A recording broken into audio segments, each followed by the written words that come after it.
due to possible harmful extremist content. Parental discretion is advised. Hello and welcome to the Censorship Sucks Roundtable Radio Show.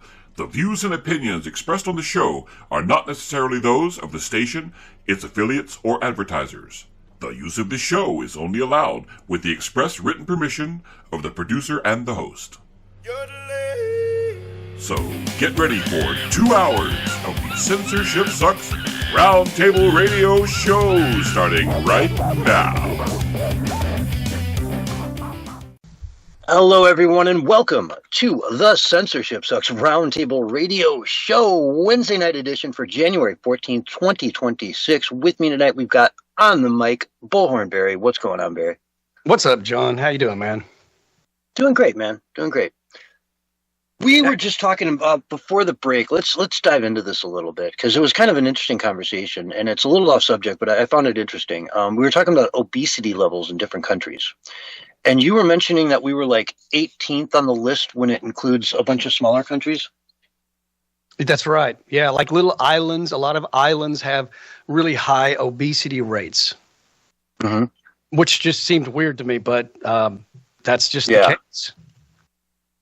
Yeah, and is it just a matter of like abundance? Like, you know, like I was saying, maybe you throw a net out in the morning, you come back in the afternoon, you pull up 4 lobsters, and, you know, meanwhile your wife picked like 6 coconuts and, you know, 4 pineapples, and you got a beautiful dinner and everyone's stuffed. Well, that sounds kind of romantic, but I think it's they have a lack of supermarkets with healthy options. So they have a lot of sugary drinks, which seems weird. Chips and processed foods are, you know, pretty much the easiest choice to get stuff. So it does, just because they're on an island doesn't mean I guess it's just, you know, the land of plenty, so to speak. But also, it's seen as a sign of wealth, health, and social status in some of these places, if you can believe that. Okay. Yeah. Well, you were talking about American Samoa, which again is part of America. So, you know, as being like what, number 1 on the entire list. And they're huge. Yes. I mean, they're big guys, right? Yeah. And as far as like the larger populations go, we have the highest obesity rate of 42.9%. Mexico is second with 36%.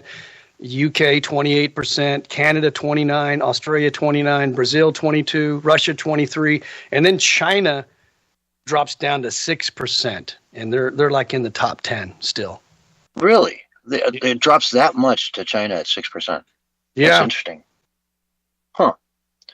And, I mean, there's not a lot of fat people in China, from what I've seen. Oh, no. I can't say I've been, but, you know, seen a lot of videos out of there. And, no, you don't see it very often. You see it with the sumo wrestlers in Japan. I was going to say the sumo wrestlers kind of have to be, but I saw there's this new sumo wrestler who's small, and he's taking on the big guys, man. Have you seen that?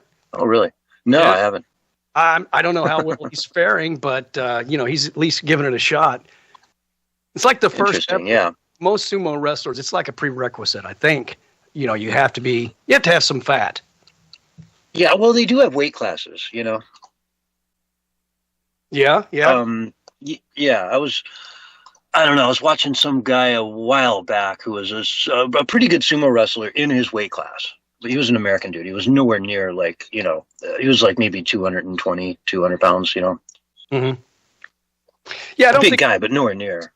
It's not a prerequisite to, you know, have to have a big tummy, is it? I don't think. Well, it's a sport, you know, it's a form of wrestling. And there's weight classes like in anything else. But it's like, you know, nobody wants to go see the featherweight boxing championship of the world. You know what I mean? They want to see the heavyweights duke it out. So sumo, you're not going to go watch the skinny guys push each other around. It's no fun. You want to watch the giant dudes push each other around. There you go. So anyway, a little off topic.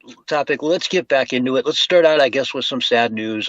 Scott Adams passed away, died of cancer, yesterday.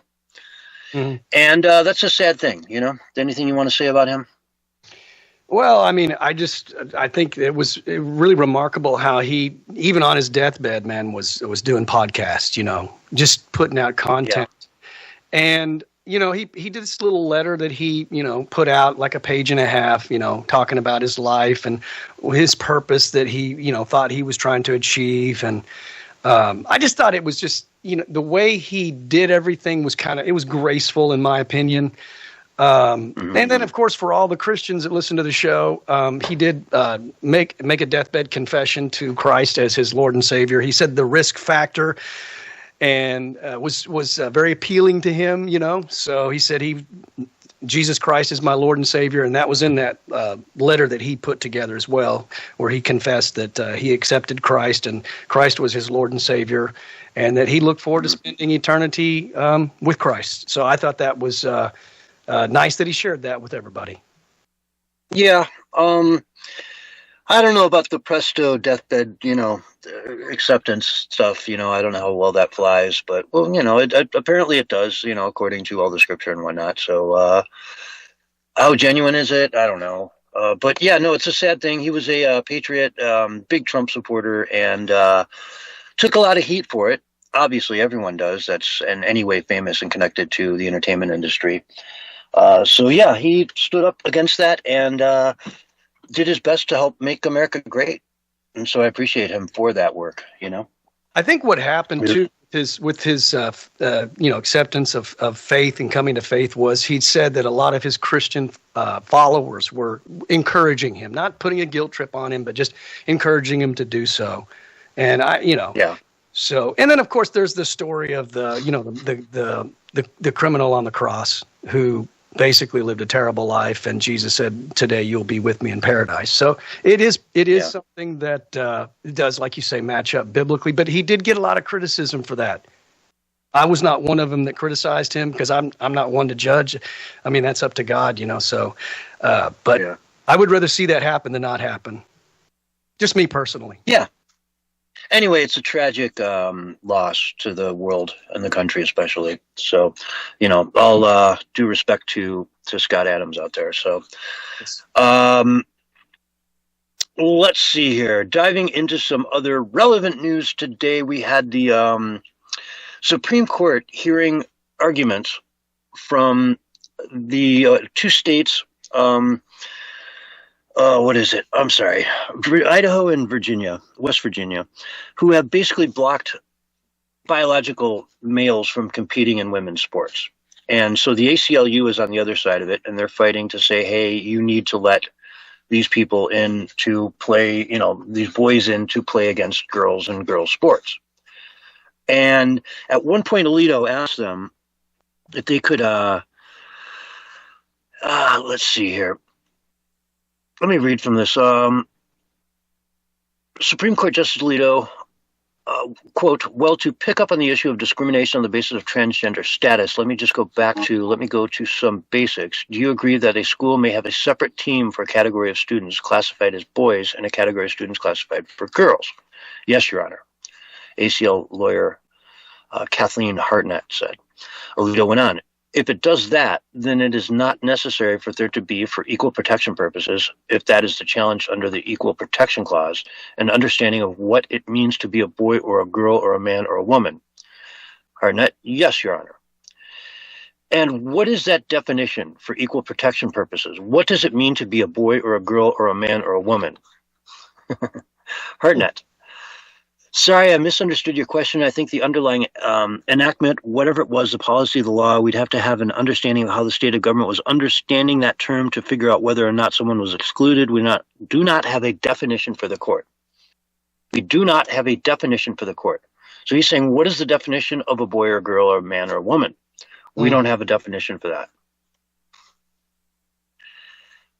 This case is looking like it's in trouble, at least as far as the ACLU is concerned. That has to be something you're prepared to answer. What is a boy? What is a girl? You have to, if you're going to go in and... There's nothing confusing about that. Nothing confusing about that. It's not rocket science. It's not quantum physics. It's something that a 5-year-old knows. Kindergarten Cop was full of 5-year-olds. Remember that movie Kindergarten Cop with Arnold Schwarzenegger? I certainly do. Yeah. There's a very famous line from the 5-year-old boy in that movie that I won't repeat, but I'm sure 99% of the audience knows exactly what I'm talking about, as do you, Barry. That's right. Yeah, it's pretty simple stuff. Oh, yeah. And there was that doctor just recently, I guess in congressional testimony with Josh Hawley, where, she couldn't even answer the question of, can men get pregnant? I mean, this is the world that we live in, right? Where lunacy is running rampant and in all the wrong places. Like even in the medical industry, this kind of thing runs rampant. And in the school, remember we talked about how they were doing the weird stuff with the tents, with the children where they could explore each other. Remember that? So this is why we have that was crazy. Yeah, we have to fight against this, man, or it just goes completely. They would turn the entire world into an insane asylum if they could get away with it. The social engineers, all of these, globalists that are basically, pulling all the levers of control. Mm-hmm. Yeah, well, the bottom line here is that we need to protect women's sports. Women's sports exist for a reason. And women deserve to have that equal playing ground where they can exceed and win scholarships and set state records and, be number one and get the trophy and all that good stuff that goes along with it, and not have some dude, at the last minute decide he's a woman and just whip everyone's butts. Not to mention, when you get into sports like boxing, actual physical contact sports, it gets very, very dangerous very quickly. Even with volleyball, we've seen some major, injuries due to, guys who can jump up and spike the ball at 90 miles an hour into a girl's face, and suddenly they got to lie there with a broken nose and potential brain damage. Well, we've seen it happen. Nobody knew that the film Idiocracy was actually a documentary. They thought it was a comedy. Oh, it's so true. It's so true. I mean, the movie starts out with this, the redneck family just having kid after kid after kid after kid. And then the really intelligent couple saying things like, we can't possibly have a child in this economy. It sounds like a liberal. I mean, that's like right on target, dude. Right? I said really intelligent, though. That's right. Exactly. I hear you. Yeah.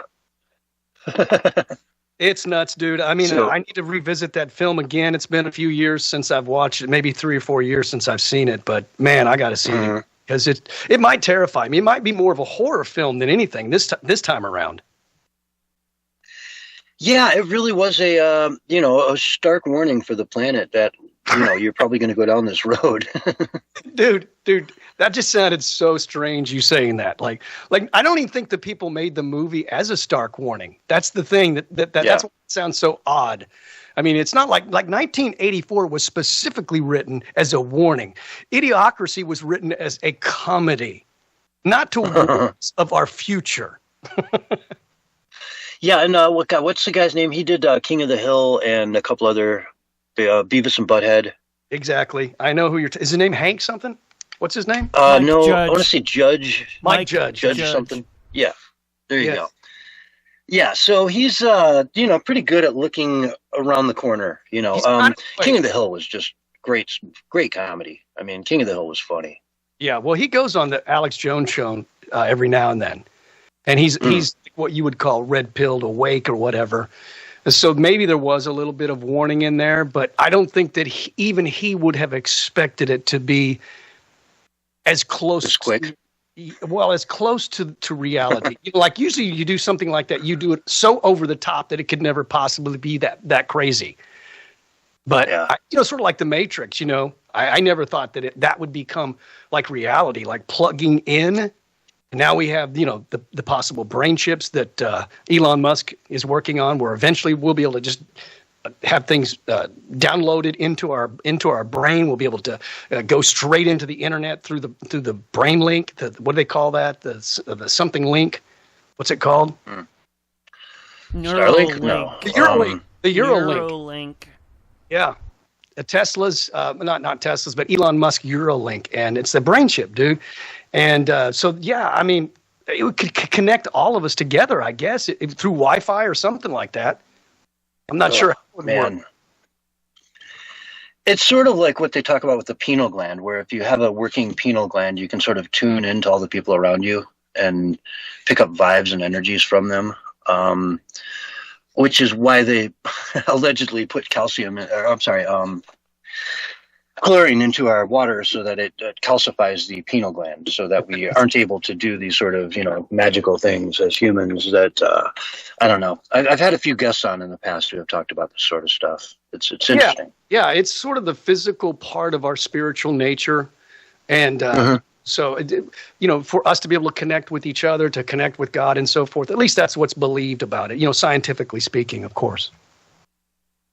Yeah, and it's, I don't know, it's not something I would really want to sign up for per se. I mean, if it happened naturally because my brain was made to do that, that's one thing. But if you're going to give me a little Neuralink that simulates what my brain should already be doing in the first place, then probably not so good. I don't know. I mean, maybe the people that live on Mars are going to want this, or it's going to be required for them. Maybe. For social cohesion. I know there's a new TV series on Apple, I think it is, where, they're colonizing on Mars, and trying to think I can't remember who the actor is, but they're really pushing this idea, man. And I just don't even think it's a reality in any near future. And now, as far as a rocket going to Mars, yeah, but I don't think people are going to colonize Mars anytime soon. I really don't believe that, man. That's just my opinion. I think it's a pipe dream. I think Elon Musk is just wishful thinking. Yeah, if they send some people there, it's just going to be a one-way trip and they're going to die. It's just that simple, But there's going to be a lot of people that will want to do it. Very ever the optimist. I would say that colonizing the moon will happen within the next few years. Right? I think we're very, very close to that. And I don't know if you've been watching any of these documentaries on how they plan to do it, but it's really neat. And it seems very, achievable. Well, if they do the moon, maybe then I'll think, well, maybe they might be able to do Mars. Let's just see if they can do the moon first. We haven't even been back to the moon for, 60 years. So, I mean, let's see it first, man. Give me something a little concrete to believe in. Otherwise, I'm a skeptic. Mm-hmm. Yeah, it's I just read an article today about how they're looking to, by 2030, have a nuclear reactor up there that will power everything. Like a small little one of those small nuclear reactors. Mm-hmm. And they have this ship they're building that will double as a space station, so to speak, once it's up there. So it'll land upright, and then it'll fall over on its side, and then when it's on its side, it'll become a bay where you live inside of it, And that's kind of an interesting idea, to use the actual ship and just have it permanently be up there as a living quarters. And then, of course, send more and more and more, interconnect them, and suddenly you've got a lot of room to spread out up there. So it's a very interesting thing. And also, with the moon, you're like a day away. You know what I mean? If you need supplies, it's about, if they really had their act together and they send up the rocket like an hour after you hang up, and, like a Domino's kind of scenario, then boom, you can have your Amazon order tomorrow around noon or whatever, right?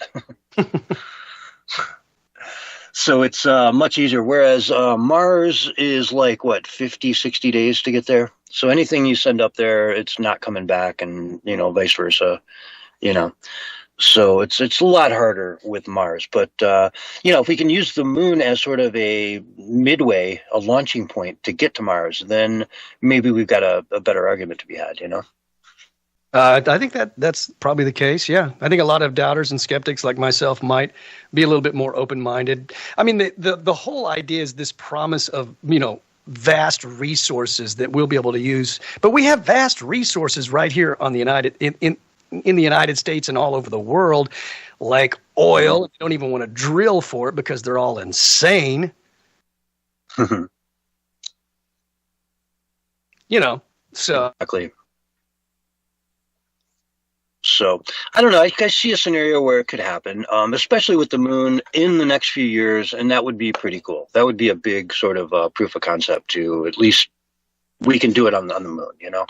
I think part of the whole appeal to it is that people think it's such a high aspiration and seems so far away, because the moon is pretty far away, that if we could do this, we can do anything. And I think that's sort of what gets people excited.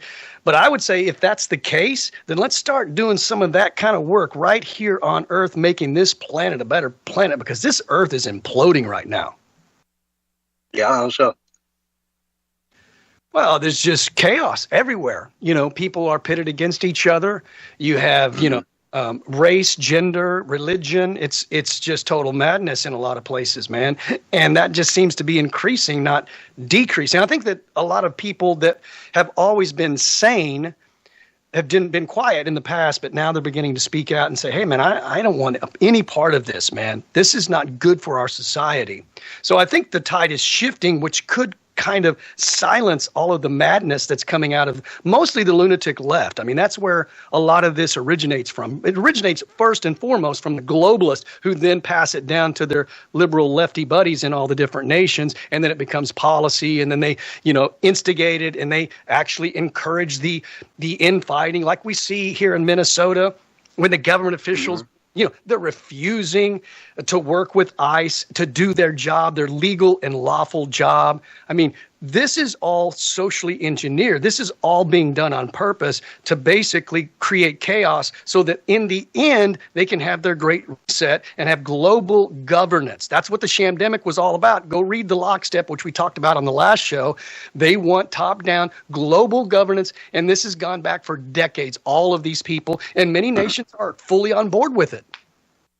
Yeah. I know on the 19th of this month, Trump is going to Davos to speak to the World Economic Forum. And it should be interesting. Wow. That would be... Yeah, it's going to be an interesting speech. He went in there last year and just blew it up, And this year I expect even more fireworks. It's just going to be, look, we're done with this. It's done. No new world order. It's done thing. It's a done. Make America great again. Yes. You care less about your countries. Yep. No, he did. He ripped him apart. It was mostly just a verbal attack. But now that he's the president and all, he can actually. He's and been the president for years. What I'm trying to say, he can actually start implementing things that like we just got out of 66 global entities just recently. The Breitbart News was reporting. So he's pulling. Yeah, I saw that.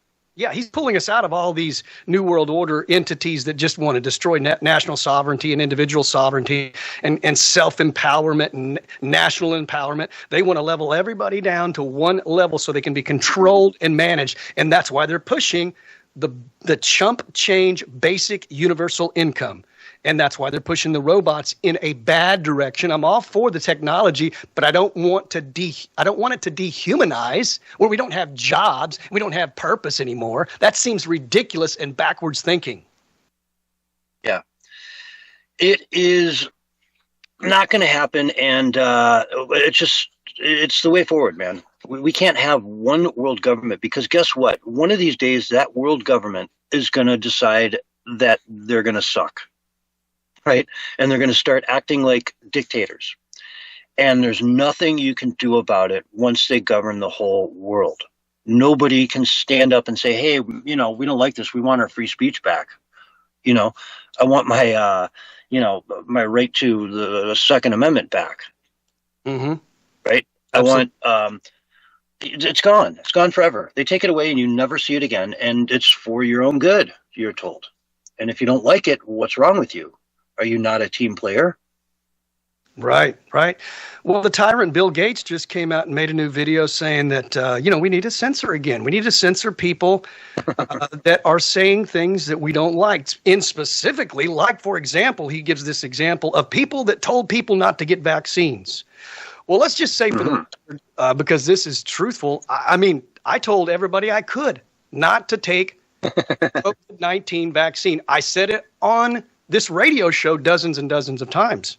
I've heard you, yes. Do not take that vaccine. It's dangerous. Exactly. So he's saying I shouldn't have the right to say that. Exactly. And I don't want you to say anymore because we're going to go to break. So I'm censoring you as well. Folks, this is the Censorship Sucks Roundtable Radio Show. We'll be right back after these messages. That was funny. I'm censoring you too. We're going to break. On the censorship show, censored. Dare you? How dare you? On the Censorship Sucks show. That just should never happen, dude. Well, anyone watching at home would just take a quick look at the clock and realize that it was 4:25 exactly when I said that. So. Yeah. And that's when we take our break. Mm-hmm. But to make it up to you, I'll let you finish your thought when you come back. You'll do that for him. What was my thought? Well, yeah, just to prove. You're such a benevolent host. You're dictator. Wobbly thinks his cat's going to take over the world. Oh, that's why you should have got a dog, right? I got a dog. No, him, Wobbly. Yeah, you want a friend? Get a dog. No, I think what would be worse than this whole situation is not people in charge, but AI in charge. Oh, well, yeah. By the way, and that's part of that New World Order thing too. Oh yeah, 100%. That's what Bill Gates said. He said AI will be the one that curtails the free speech. He said that. So yeah, that is exactly right, dude. They plan on using AI to censor anything that they don't like. Once they get everybody on the grid through the digital ID, then they just use AI to just censor, block, whatever they want to do, they can do. They can shut off your income, they can shut off your vehicle, they can do anything they want. So that's why we can never let the digital IDs, the CBDCs, and all this other nonsense ever come into play, because it is a literal prison planet panopticon. Panopticon? Dang. That's exactly what it would be, dude. There would be transform and roll out. Any which way that you moved, you would be under their watchful eye, dude. That is exactly what it would be. It would be a panopticon prison planet. Oh my God. You know, if you had Alex's voice tonight, you oh my God. It would be so much more entertaining, but it's good. I love the energy, man. Keep it up. Keep going there, Barry. You need to come back on Sundays. Well, the show's fun, man, you know. And we see us not been doing it for so long, man, that, you know, it's starting. It's comfortable, you know. Mm-hmm. I can kind of read what he's doing, except for like on the breaks, like then. I got to admit, I'm 50% better than I was, though, right? Yeah. Yeah. Oh, when we go to break, you mean? Yeah. Yeah, like. Good. Stay out of trouble. Just get a world clock thing and keep it up in one of your corner of your screen. Yeah, I've got a timer, one of those little timers like you used to have in like dark rooms and stuff. Mm-hmm. Photography dark rooms. I used to develop my own pictures. It was, I don't know if I would do it again, but I enjoy that, man. Did you ever feel like you were like hundreds of feet underneath the water in a submarine when you were in that dark room? Well, no, not really. I guess we didn't have that ping sound effect in the background going on, huh? What's that? I guess you didn't have that ping sonar sound background in the back to have that going on. But anyways, you got 30 seconds and we'll be back. It wasn't soundproof. And it was just... forgive me, I got distracted earlier. You know, when I first brought you in, I'm like, oh, yeah, 30 seconds. No, this is actually under 30 seconds now. And you will be coming up on your countdown. And I'll get it right this time. You know, it's not often that happens, but it does from time to time. And here's your countdown. 5, 4, 3, 2, 1. And you're live and back on the radio side right now. Hello, everyone, and welcome back to the Censorship Sucks Round Table Radio Show. Wednesday night edition for January 14th, 2026. Bullhorn Barry, man. We've been talking about a bunch of stuff, but I wanted to wait until the break here to use the second half of this hour to talk about probably one of the most significant stories happening in the world right now, which is Iran. The revolution that is occurring in Iran over the last 8 days or so has really, really, really blown up in the last 24 hours. I am hearing reports. I've got one here. Mark Levin said, quote, I just received this, just spoke with a friend who managed to reach Iraq, Kurdistan. This is what he told me. The number of people killed is far higher than the 12,000 numbers. The massacre is beyond horrific. The regime is close to succeeding in crushing the uprising through unchecked violence. Brutal cold is another decisive factor, right? It's cold there. They can't stay in the streets for very long because, it's too cold. If help does not arrive in the next day or two, it's game over. But the big thing there is the 12,000 number is small. It's nowhere near that. It's many multiples of that. And so to put that in perspective, Israel and Hamas have been at it for 2-3 years now? Yep. And Hamas keeps talking about the 30,000 people that have died there, the genocide, 30,000 people dead. They're saying that 12,000 figure is way, way beyond that. So we're talking about in the last 48 hours, them killing, the Iranian government killing maybe potentially as many people as have died in Hamas over the last 3 years. I'm sorry, in Gaza over the last 3 years. In just the last couple days. In the last couple days, dude. That's a serious massacre. That's something the world hasn't seen. These are not armed people. A lot of these are women, young women, that are just out there peacefully protesting, right? Yeah. And they're just brutally massacring them. From reports we're getting. Now, they've shut off the internet there, so no one can really report on any of this stuff. We're just getting, piecemeal stuff from a handful of Starlink satellites that are out there. They have used jammers to effectively shut down many of these Starlink link connections. Mm-hmm. And he doesn't have the capacity to turn it on for all cell phones.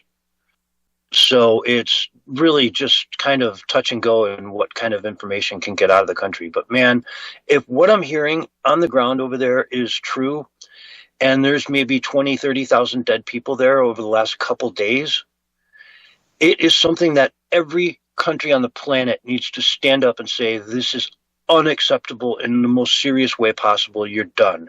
You're gone. I got a big question, because, and again, I think this is the best way to debunk the idea that the United Nations is about peace. Where are the UN peacekeepers on this situation? Isn't that what their job is to do, is to maintain peace, especially in a situation where you have a dictatorial regime killing innocent women, unarmed women, and civilians for no reason other than wanting to be free? What's up with that? Like, what is the UN's real job? I think it's to cause problems. Every now and then they'll do something good to look at paper, but overall, they're stirring it up, in my opinion. I mean, if they have a division of peace at the UN or some board of peace, that I'm sure the director of that board is an Iranian, who's like, oh no, there's no problem. It's no problem. We don't need to look into this. Yeah.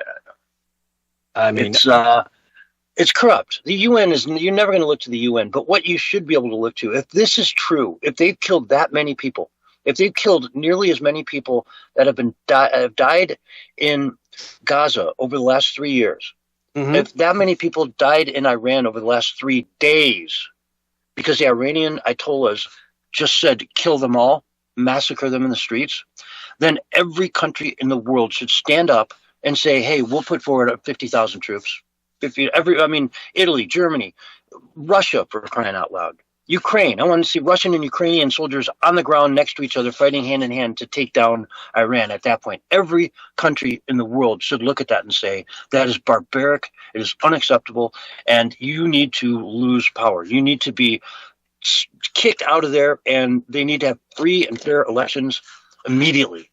Yep. And I'm talking one person, one vote, on paper. I want to see their fingers covered in dye so they can't vote twice. You know what I mean? Mm-hmm. Like they do in India and so many other countries. You put your fingerprint on the ballot, and now your finger's covered in dye. You can't possibly vote for another 4 days because it won't come off. I want to see them hand counted that day at the polls, and then a winner announced that evening. In-person voter ID, the whole 9 yards. Legitimate elections. And then they can bring to what's surprising to me is Iran. I never really realized how few people in Iran are actually like really devout Muslims. It was just always forced on them. Yes. They're living under this it was just forced on them. They're not really that devout. It's a secular country. It really doesn't want a religious government. Yeah. And the left's talking point when it comes to women wearing a burqa or hijab, because it's kind of mandatory, is, they want to do that. When the fact of the matter is, we know that's not true because whenever a Muslim nation is liberated and they're not forced to do it, they don't do it. Therefore, we know that they're lying. And that brings up a really interesting point. A lot of this liberation, this peaceful resistance is about, women's rights. A lot of the people that are upset with the regime are women. I mean, there's images of them, burning pictures of their leader and smoking cigarettes and doing things they're not supposed to do, as far as their team is concerned. And yet we hear nothing from the left about, hey, these people need to be liberated. The women need to be liberated. We hear nothing from the left. In fact, if Trump were to go in there and help to liberate the women in Iran, they would condemn him.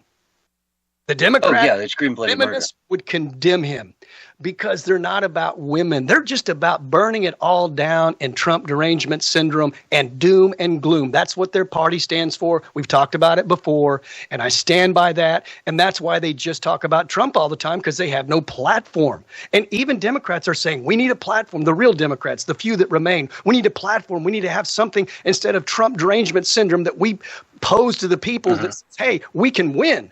But that's not what the Democrat Party's about, because they're under the control of the globalists. And the globalists want the Great Reset. They want to burn it all down. Problem, reaction, solution. Come in with their solution of leveling everyone down and having less and less and less. And the globalists love how Iran handles their people. They just put them in their place. They make them do whatever they tell them to do, and they are all obedient because they understand the ramifications for not listening are too severe. So you just obey, right? They love that. It's a perfect example of how to govern a people from a globalist standpoint. Yeah. Which is, again, why they're trying to push the Muslim religion into so many Western countries, because once you Muslimize a country, that's what you get from there on forward. And, every country that is Muslim today had to be converted into Muslim. All these Muslim majority countries that live under Sharia law, they were once Christian or Jewish or whatever they were before they were Muslim. Or Zoran or... there was a big, sounds like Rastafarian or something. It reminds me of when I hear it. But they had their own stuff, and they didn't really subscribe to the Muslim religion, but the Muslims took it over. So now you have to. There's no way around it. It becomes a Muslim majority country, and it doesn't matter what y'all believe. So that's why they love it so much, and that's why they're not fighting against us. You're never going to hear liberals stand up for the Iranian people in this country. You're just not going to do it. They did this in Obama's administration, and Obama didn't help them at all, didn't say a word in support of them. And at the end of it all, ended up signing a nuclear deal with the Iranian regime, with the despot dictators there. And remember the pallets full of cash that were handed off in the middle of the night? I do. There were hostages there. And the hostages said, they were held there mysteriously until this helicopter showed up and these pallets of something came off it, and then we were freed. Wow. Interesting. Yeah. Yeah. Paid money for their release. Paid cash. Millions and millions of dollars. It's crazyville, man. But, it shows how incredible Trump is doing for the first year, bringing peace to all these nations, supporting peace where, and I don't feel like it's just like rhetoric, political rhetoric. I think, he's ready to take action if necessary. He said that multiple times now to the press. I've heard, and I don't know if this is true, I can't confirm it, but the scuttlebutt is that J.D. Vance has kind of encouraged him away from it because maybe it won't look good politically, but I think it'll look great politically. I mean, if he has on his record that he is bringing true peace to the world and safety, which means America's safe as well, because the more the world's safe, the more we're safe. That's just a fact, And so he literally is becoming the peace president, the very label that we've given him and that we know, who he truly is. And how do you stand against that? How do you demonize somebody that wants peace? It's going to become very difficult to do so. If he's got all of these accolades and all of these accomplishments and all of these wins, it's going to be much harder for the Democrats and the globalists to demonize him. What it's going to do is expose how much they don't want peace. Mm-hmm. And, Iran is, again, I talk about all the ramifications this has, and I can't, stress that enough. Yemen, we've been talking about how, the Red Sea has been shut down because of the, rebels in Yemen that are shooting down shipping boats, that go through the shipping channels, big cargo ships, right? That goes away because they lose their funding because Iran has been funding them. Hamas, all their money comes from Iran. Mm. So they get all their funding taken away. Yep. In Syria, a lot, we've been reporting on all the massacres that are happening to the non-Muslim populations in Syria. Massacres. They're just going in and slaughtering family after family after family. That's all funded by Iran, right? The list goes on. The Muslim Brotherhood. There are so many different ways that Iran is putting their fingers in the pie and throwing money after very, very, very bad and dangerous and horrible peoples and movements. And it all goes away if this regime is toppled. Yep. But I kind of understand the globalists and the left's mentality. They make great money and great strides towards their dystopian, global order that they want by having more chaos. Because the more chaos, the more you can exploit that. You can make money off of problems. You know what I'm saying? So they like the problems. I don't. You and I don't. Trump doesn't. But the globalists, they like the chaos because they can exploit those problems, make tons of money, shift the power as needed and necessary. And this is what Trump is putting an end to. And that's why they hate him so much. He doesn't want to see just people suffering for no reason because they're weak, right? A weak nation that has no power, no money, no good leadership can easily be controlled by those who have much more power. And he's saying, we don't need to do that. We need to basically elevate everybody, especially since we're a global economy. Why don't we make everyone wealthy, as far as resources go and food goes and so forth. And we all trade and we all, help each other, But I'll tell you, man, Reuters right now is reporting that we can expect some action in the next 24 hours, something to happen with Trump. Okay. And they posted this at 12 p.m. today Eastern time. So you can cut 6 hours off that. We got by tomorrow at noon, expect to see some reports of us taking some sort of military action against Iran. What would that look like? And what would I hope it doesn't look like? Sure. Obviously, troops on the ground. No, thank you. None of us want that. Right. Some strategic bombing of military bases, whatnot, any operational forward bases where they can be launching these sorts of attacks on their own citizens should be blown out of the sky, should be turned to sand. If they're launching missiles into, certain civilian areas and killing these tragic numbers of people, then those sites need to be destroyed immediately and the people will rejoice. If I were Trump, I would also be on the phone with other world leaders to say, I need your support. And I would even call Putin and say, I need your support. Look what they've done. Look at this massacre. Look what I'm looking at. Look at this. It's disgusting. The whole world needs to stand united to say this is disgusting. It's unallowable and it will never be tolerated. And we stand in solidarity to basically eliminate Iran off the planet as far as their government's concerned. liberate the people. Freedom, freedom, freedom for the people. But, even if we could take out some of their key people, I mean, Trump said a while back he knows exactly where Khomeini lives. Yeah, and they're threatening Trump, saying this time no one's going to miss, and so, but they're just not in any position. One thing I've noticed about the people that are tyrants and evil, they talk a big talk, and Trump just delivers, and you don't even know when he's going to deliver. Like, you're saying maybe he's going to act, very, very soon, but maybe he waits another day or two because he's just like before he struck Venezuela, there were 5 occasions where they were ready to go and they backed away.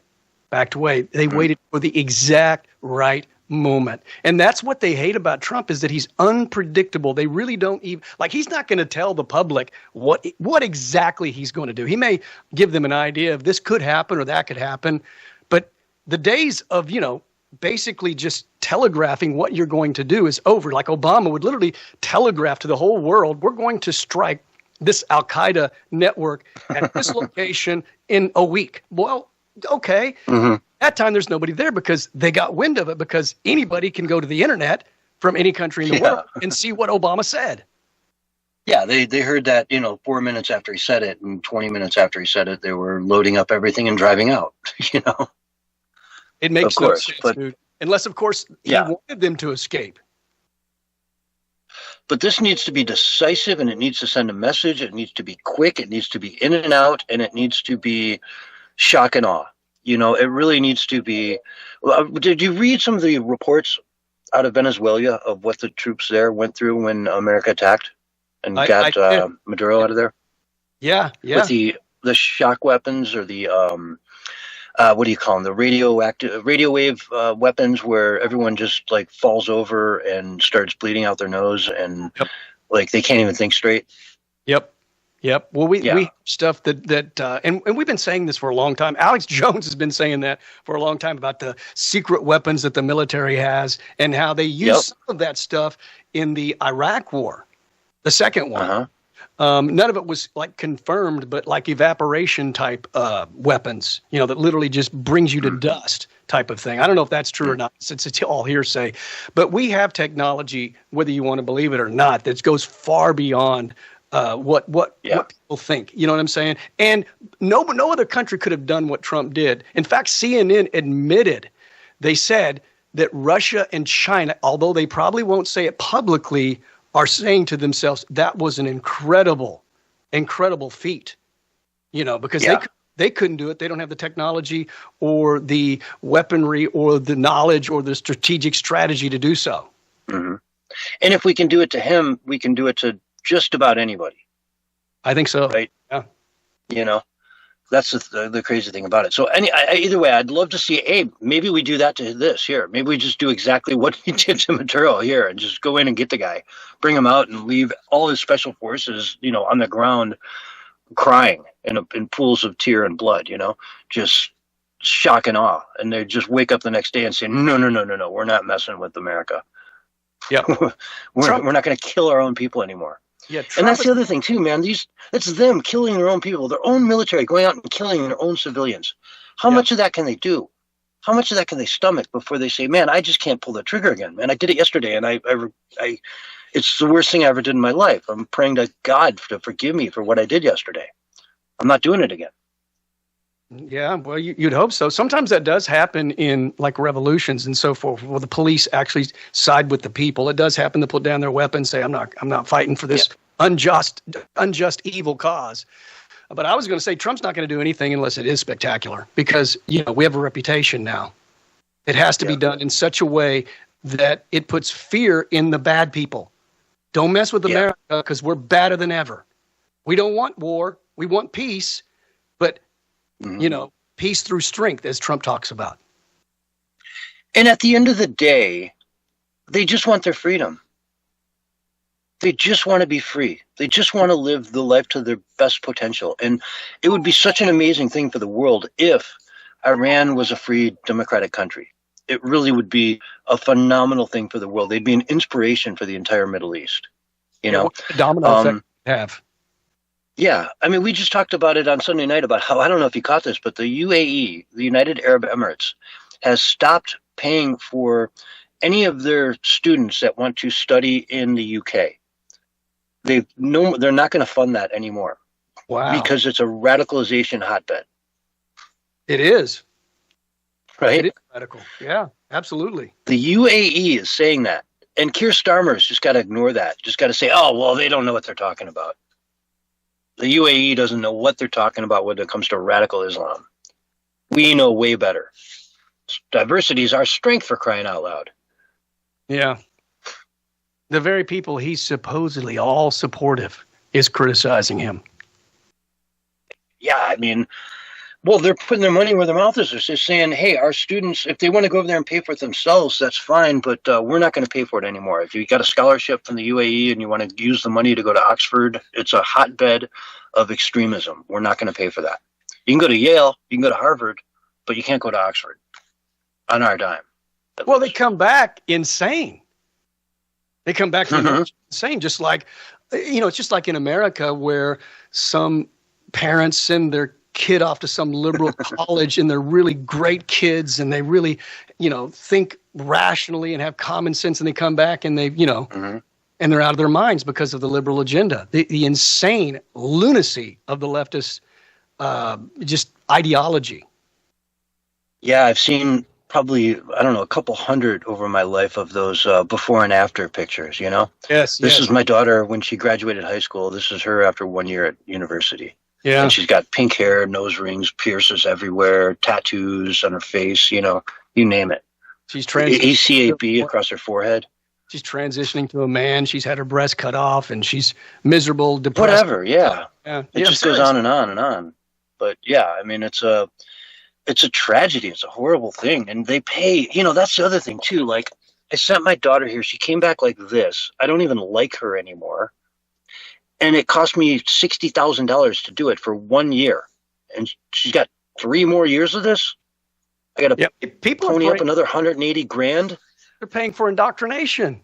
They are literally paying for indoctrination and brainwashing in some of these liberal universities, man. And the liberal universities, all the professors, like 98% or some crazy number like that, are like liberal. Like conservatives can't even get in and teach. And if they do, they're, ostracized, harassed, and, they try to get them out because they don't want any sound minds in the education system, which sounds crazy because you would think that education is about having a sound and well-rounded mind. You'd think. There's a couple channels out there, but there's one that comes to mind. I think it's like Kibo or KGBO or something that he does these on-campus interviews with people where he says, hey, what's 3 cubed? Do you know that? How many dimes are in a dollar? Right? How many, if I tell you to meet me at 3:15, what time would that be? And they don't know. They don't know. Like across the board, a lot of these kids just don't know the answers to these very, very basic questions. And so if you just spent $60,000 to have your kid go off to school and they come back some liberal freakazoid, start asking them those kinds of questions. How many states are there?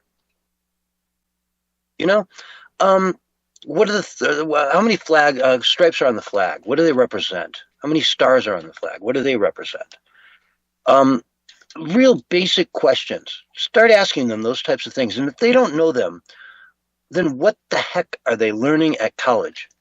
And they can probably go on and on and on about, white supremacy and fascism and all these other things, but they can't even tell you what's 6 times 7.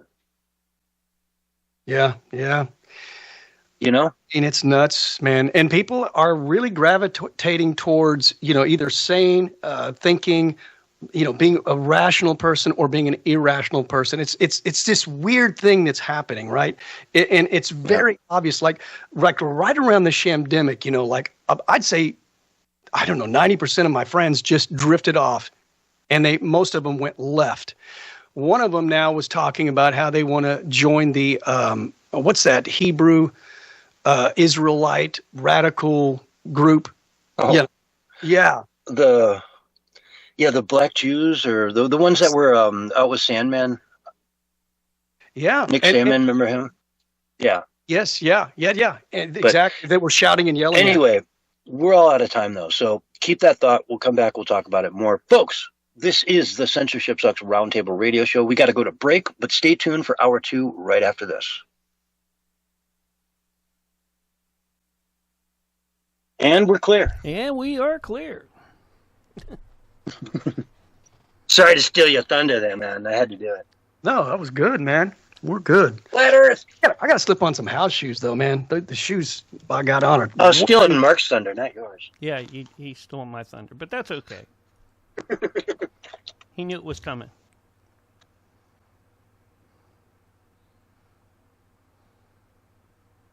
What are you seeing there, Barry?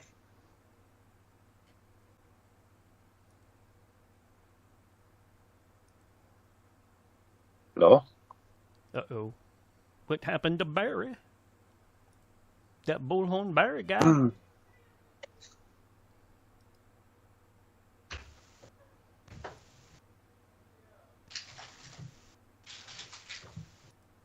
Is it me or is he muted? Do what? Hello? Oh, there you are. Okay, now we can hear you. Yeah, I just had to get some house shoes on, man. They're more comfortable than these shoes I was wearing. I had some Doc Martens on, and they're not comfortable. Doc Martens, man. I love my Doc Martens. I had a bunch of vintage ones, you know, the old ones, and I sold them all on eBay for like big money. You know how I'm always telling everybody how I get all these really good deals when I'm doing my walks? You know, people put stuff up out to the curb. Two nights ago, somebody, in the first lap I went around, it wasn't out there, but the second lap they put that out there, an electric motorcycle for a kid. But I left the electric motorcycle. But they had a 44-inch Mario plush, and it's worth like $300. Really? It's like worth $3 on eBay. So I snagged it, dude. And I was like, I just made $300 while I'm getting healthy and exercising. How cool is that? Nice. Good for you. And a couple of weeks before that, I made $60 off of somebody put a modem, a brand new one, sealed in the box at the curb, and I got $60 for it. I pretty much get 1 or 2 items every month on an average, you know, where I can make I probably making an extra $1,500 a year just by doing my walks and jogs. What people put out, yeah, for real. Yeah, good for you. Oh, I had my little nieces and nephews come over, and they loved the Mario, dude. They were jumping on it and tackling it, and they just thought it was the coolest thing. Like, hey, that's $300, man. Don't tackle it too hard. That's what Josh told him. He's like, no. I told him, I said, you guys can. They really like it. You can have it. But the mom said, no, it's too big for him. But I think they would have liked to have had it. You got to be careful. If you get somebody like Adam Bombs over, he'll cut a little hole in its crotch. Yeah. You know what's interesting? What's funny? Have you? Okay. We got his wife in Discord now. Did you see? I added her in. Yeah. Have you heard about the boof kit? The boof kit? I don't know. It sounds like something Willie was trying to sell us. This is a real thing. I saw it on the Sean Ryan show. Nick Shirley hadn't even heard about it, but he's gone to all these places where all these drug addicts are at, you know, and people are literally like dead on the street and people are walking over them. And he was, you know, testifying to this because he saw it firsthand. And Sean Ryan goes, have you heard of the boof kit? He's like, no, I haven't, you know, because he was talking about fentanyl's 50 times more powerful than heroin. So once you do fentanyl, you can't even go back to heroin because heroin doesn't do anything to you. So he was like, well, have you heard of the boof kit? And he goes, no, I haven't heard of the boof kit. And he goes, well, basically after all your veins are gone from shooting up fentanyl. Oh, yeah. Which, you know, in the butt. No, finish. Tell everybody who's listening. You know, we got a lot of. Yeah, and we will be right back with more Censorship Sucks Roundtable Radio Show when I bring us right back. Stick around, folks. Got more to come. All right, with the second hour of Censorship Sucks Roundtable Radio Show. Do, do, do, do, do, do, do. Mm-hmm.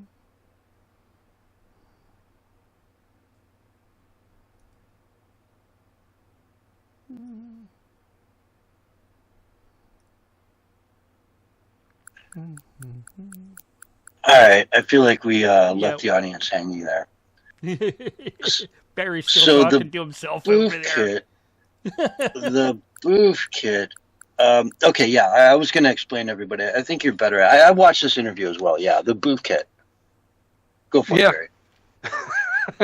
I mean, it's not really a whole lot to tell, except for when you. No. This is your baby, man. It's your story. It's your. Well, I don't know how it exactly works, other than you just put it in your anus, man, because you have no vein. Uh-huh. So when you're desperate to get high, that's like a last way to do it. And apparently it's a different kind of high as well. I don't know. Whatever. You can do it with alcohol too, and it's like supposedly just insanely like somebody will put a funnel in your butt and basically pour tequila in it. And it's like you're wasted in 5 minutes flat. You know what I mean? Yeah, but it kind of makes sense. Yeah. Yeah. I don't know. It's not like I give any thought to it as a general rule, thank God. But now, do you want to hear any of these clips? Because you may not want to cover it, but do you want to hear one of these clips that I? Yeah, what do you got, man? I want to hear anything you got lined up for the show, dude. Of course. Well, it may not fit in with what we're doing, but here's the first one that was.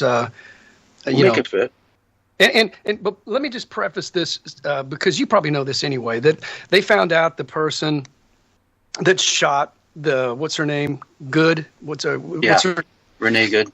Renee Good. That she tried to kill him and run over him. He sustained internal bleeding in his upper torso from that. So, again, you listen to this crazed lunatic, and they don't even have the information correct. Here's that right here. And murdering people for trying to flee and for obeying a command to leave the area, and then shooting her in the face like that after she drops her kid off at school. We have to show up with guns. We have to. There's no other way around it. I don't care if I don't have a Minnesota carry permit. I'm unarmed right now, but this is the last time I show up to face these guys without a weapon. There's no way. I got shot with a pepper ball 5 minutes after walking in here. I never laid a finger on them. I never raised a hand to them. I've only been using my voice. You're there, bro. The time for speaking is over. The time for niceties is over. The time for peace is over. They fired the first shot. It is time to end this by any means necessary. That's their mentality. Yeah. And it's only happening in these blue states. Vance was talking about it. I mean, let's come back and talk about this on the show. I don't want to just say a bunch of stuff now and repeat it all in 3 minutes or 2 minutes. You know what I mean? But yeah, go ahead and let's play that when we come back. Because I was actually going to get to that story next. I wanted to spend the next half hour on that one. Oh, okay. Well, dude, obviously this is gearing up, man. With the way the governors and the officials in Minnesota are talking. I mean, this is gearing up to a violent interaction of some kind. They're promoting it, right? Mm-hmm. Not Trump, but the liberals are. The lefties, the globalists.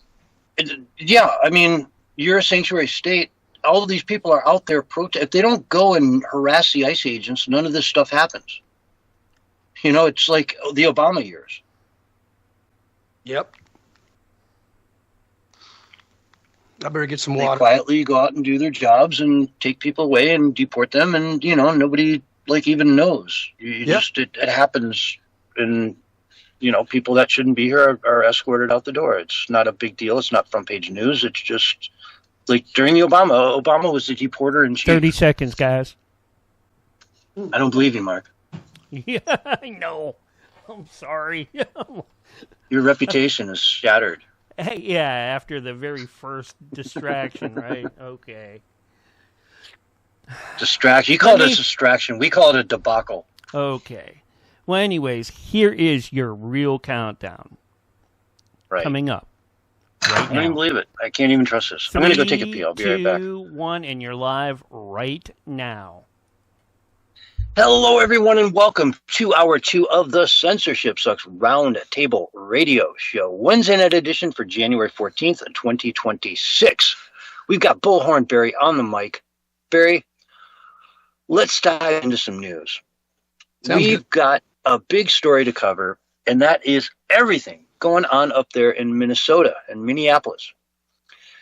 This state is just a wacko zone. It's just, they're the only state in the country that voted for Dukakis against Reagan in his second term, right? Reagan won 49 states. He lost Minnesota. That should tell you everything. Yeah.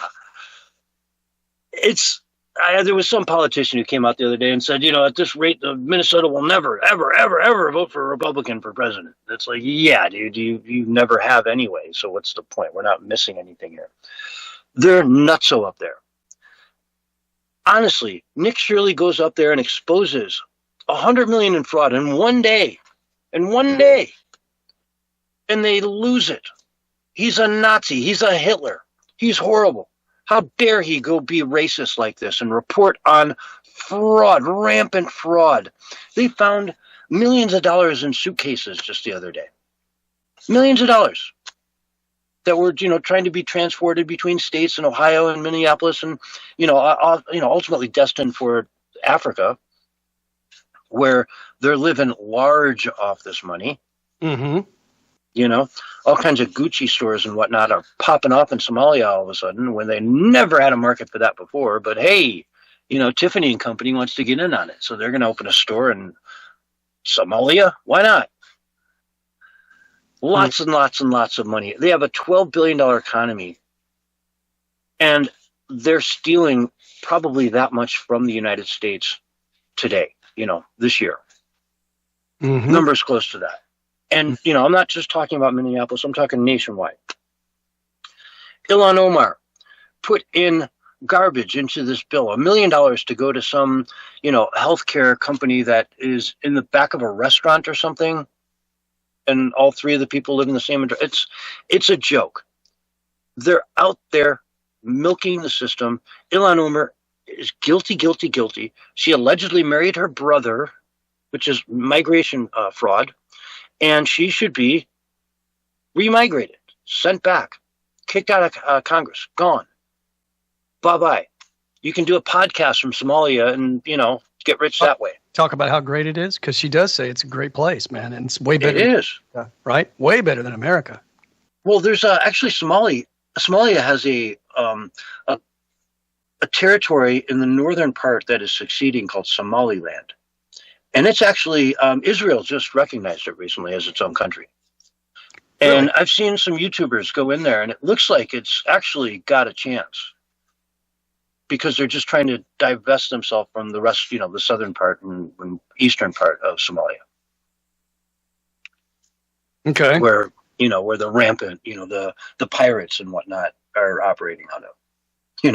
Let's not forget Somalian pirates, right? We've all seen that movie with Tom Hanks and the cargo ship out there with the Somali. I'm the pilot now. Yeah. It's a real thing. And hey, why not, man? Take advantage of it. If you got nothing, go get you something. Even if you come to a country that, you have no feelings for, whatever, but they're going to allow you to just rip them off, do it. If I was a Somalian father and I had 3 kids, I'd say, yeah, man, if you can go to America and make $1 million a year ripping off the people and bring that money back here, go get them. Just don't get caught. Be careful and, have a bunch of escape plans so that you can just, if the heat gets turned up, you can get out. Yeah. Why does the Democrats support the left who's done all this stuff because the money they're stealing is their own wallet? You know what I'm saying? So yeah. They're like okay with being robbed blind. It makes no sense to me. And it's not even them it's the kids, man. These are daycares, man. You're running fake daycares, taking millions and millions of dollars. Meanwhile, how many parents in that city really need a daycare? But they can't afford it because they go to the legitimate ones, and the legitimate ones want $200 a day for your kid. Yep. And so they can't even afford it. And so they're ripping out, and all the food, the Feed the Hungry Kids programs that went on during COVID, all of that fraud that happened in there. Oh, we're still catching stuff like that now. We're just now figuring out a lot of the fraud that took place during the shamdemic. Taking food out of the mouths of kids so you can go buy a Rolex. That's 1,000 kids who didn't get a lunch. I know. It's awful, man. And it's I can't even fathom it. Yeah, and that's for a cheap Rolex, mind you. You know, an expensive one at $30,000. That's 30,000 kids that didn't get a watch because you got a watch. And the left's always, we're bleeding hearts. We care for the poor. We care for the minorities. And they don't. They love to take advantage of people, man, and do scams and scandals and all kinds of shenanigans, as we've talked about. And it's all going to come out, man. It is all coming out. And we really should talk about Nick Shirley, man. I mean, we need to give him some props, dude. This guy, 23-year-old kid, he's unassuming. He doesn't have any, like, magnificent charisma. He doesn't seem to have any amazing talents. He just goes out there and has the sheer will to do it. And he just does it. He's telling everybody, look, we can do this. Anybody can do this. If I can do it, you can do it. You can hold the people accountable because we can't rely just on Trump. We can't rely just on the DOJ. We have to put a constant fire under their feet so that they take the right actions. And that comes through citizen journalism. Man, citizen journalism is about to go to the next level because the fake news has dropped the ball, man. And they are irresponsible, man. They are the ones that should have uncovered that. Oh, yeah, absolutely. It's disgusting. And, you know, and Nick Shirley, if I went to him and I said, I've got proof, fact, evidence that Donald Trump is having sex with kids. I've got 20 tapes and I've got 5 witnesses and yada, yada. He would run it. If I could convince him beyond a reasonable doubt and his lawyers beyond a reasonable doubt, he would run with it. He's a journalist. He's not necessarily taking sides. It's just in this case, it's so easy to, like, look partisan when the fraud is so in your face. And it goes up to Tim Walz, the governor. And Keith Ellison, I've got reports here of him actually taking money. I want to be careful with this one. Let me pull up the actual article here. Scott Bessent, here it is. Treasury Secretary Scott Bessent says there are, quote, disturbing tapes, unquote, of Minnesota AG Keith Ellison taking money to stop investigations into Somali fraud. This is the Attorney General of Minnesota. Uh-oh. On tape, taking bribes, taking campaign contributions from people that are being, should be investigated. Yeah.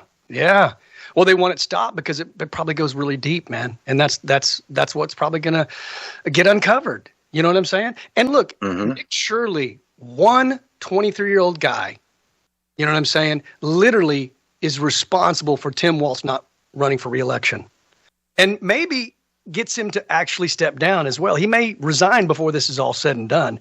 And of course, now Tim Walz's political career is over. He'll never be the vice president or a potential presidential candidate. He's done for. Nick Shirley did that. And it's an incredible thing. I mean, that's a key political player in the Democratic Party. He was the vice presidential nominee. Whether you win or not, you were still the vice presidential nominee. That's a big deal. Yeah, it'd be almost like Kamala having that fall. It holds almost the same weight. This is one of their pillars. This is one of their people they propped up as the guy that's going to lead the nation. But Scott Bessent, I'm going to quote from him here. It's hard to follow the money. I'm quoting.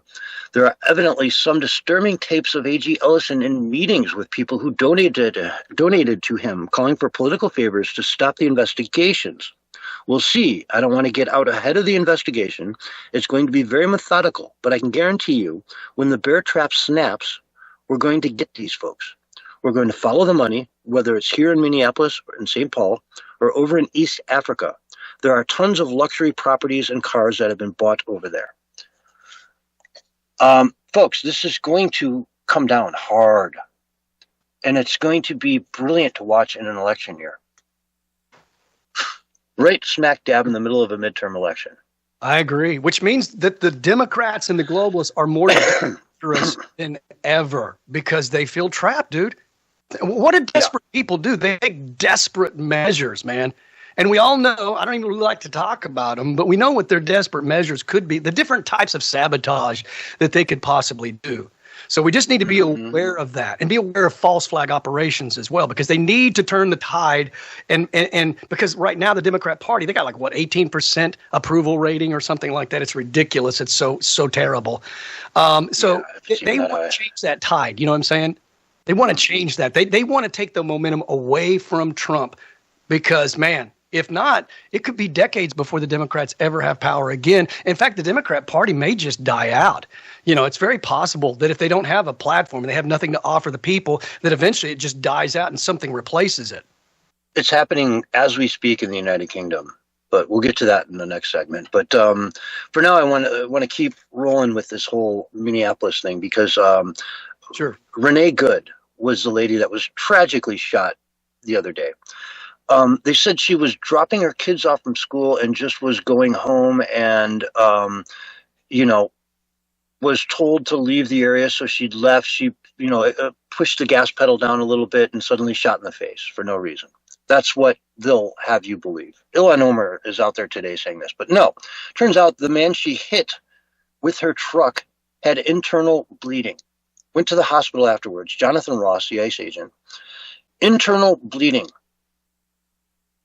This was not just some little thing, oh, no big deal. He didn't even get hit. He could have just stepped a little bit over and, no. She was on ice. She hit the gas. Her wheels were spinning. If her wheels didn't spin for a second before she got traction, that's 1 second that he didn't have to move. He would have been hit hard. Yeah. Now, you have a clip you wanted to play, right? I do, but I wanted to say one thing. Let's not forget, a lot of people don't know this, but that particular officer, I believe his name is Ross. Yeah, Jonathan Ross. Yeah, he had already previously been injured in another incident involving a vehicle in Minnesota last summer. So the guy's already at the edge because they're charging at people, they're ramming into vehicles. Dude, he got dragged 100 yards by a car. He got dragged by a car for 100 yards and ended up with like 35 stitches. So it wasn't even a minor thing. Getting dragged 100 yards, that's a long ways. Yeah, he's not overreacting, dude. He knows what he's up against and what kind of lunatics these people are that are obstructing and are violent. And we have case after case after case as well. Mm-hmm. It's all documented, man. These people that just think, they're just blowing whistles and peacefully protesting. Wrong answer. But anyway, here is... And mind you, Barry, that when he got hit by that car, was dragged 100 yards, went through the hospital, he had a debriefing afterwards, and they said, you did the right thing, this and this and this. And they went through a very specific training session with him about if that ever happens again. And the shoot to kill was what they trained him to do. And he did exactly what he was trained to do, and he wasn't dragged down the road 100 yards. Because he acted accordingly. But, like this clip you're about to play, the left is out there thinking they're at war. They're LARPing some sort of war with the federal government where they need to be out there in everyone's faces confronting all this stuff when, guess what? If you don't mess around with these people, there's no issues. If you don't create all these problems, they were sitting in the middle of the road honking their horn for 3 solid minutes before the ICE agents came over to them, blocking traffic, letting civilians by, but blocking it for ICE agents. Yeah. It wasn't they weren't casually driving, going somewhere. And no. Yeah, that's all leftist talking point nonsense. And did you see the clip from her wife afterwards? She said, "Why did you have real bullets?" What? In the heat of the moment, that was one of the first things she shot out. Oh my God, why do you have real bullets? Because he's law enforcement? I don't know. Why wouldn't they have real bullets? You think they're walking around with like fake bullets? Yeah. I don't know. That's very strange, man. What can I even say to that? I don't know. Let's play the clip. That's a different world altogether. Yeah. Murdering people for trying to flee and for obeying a command to leave the area and then shooting her in the face after she drops her kid off at school. We have to show up with guns. We have to. There's no other way around it. I don't care if I don't have a Minnesota carry permit. I'm unarmed right now, but this is the last time I show up to face these guys without a weapon. There's no way. I got shot with a pepper ball 5 minutes after walking in here. I never laid a finger on them. I never raised a hand to them. I've only been using my voice. The time for speaking is over. The time for niceties is over. The time for peace is over. They fired the first shot. It is time to end this by any means necessary. Cite that, Barry. Where did you get that from? That came from Infowars.com. The tragedy of that, those the first two things he said is she just dropped her kids off at school, and then they told her to leave, and she was trying to leave, and then they massacred her. That's not at all what happened. She was there intentionally, following ICE around all day to cause trouble. And when you do something stupid like that, stupid things are going to happen to you. I'm sorry, man. If I started following around local cops in my neighborhood and saying, what are you doing? Hey, you can't do that. You can't go in there. What are you doing? Hey, cops are here. They're going to arrest me and throw me into the clinker for a good long time. And if I try to resist, I'm going to get hurt. And if I try to accelerate at one of the cops, I'm going to get shot. Yeah. It's just common sense, folks. Think about this, man. They think this is like totally okay, right? The left does. Totally acceptable. But an 85-year-old woman peacefully protesting at an abortion clinic needs to go to jail for years, possibly the rest of their entire life. This is the lunacy of the left, man. For praying quietly in her head. Precisely. You know? Just for, were you saying a prayer in your head? Yes, I was. You know, to be honest with you, I was saying, you know, but Holy Mary. Okay, off you go. Jail. Yeah. You can't pray. Man. Thank God Kamala didn't win, man. Over and over and over again. I tell everybody that just doesn't like every single thing Trump is doing. Can you imagine if Kamala was the president? I mean, I like most of what Trump is doing, though. You know, and he's only, 1 year? He's got 3 more years to do all this stuff. And yet everybody's so impatient. Oh, we got to have all the arrests by now. Really? Really? You think it's that easy when they're sabotaging him at every single turn that he makes? Mm-hmm.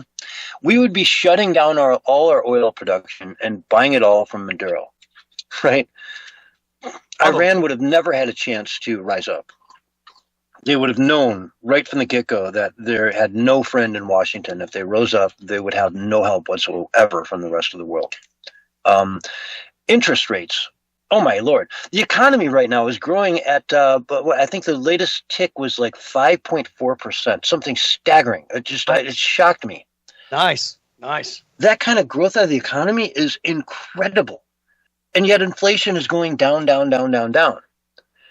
It would be the exact opposite. We'd be at 1% growth with 12% inflation right now under her. Because she'd be cutting checks everywhere, running all this funny money into the system.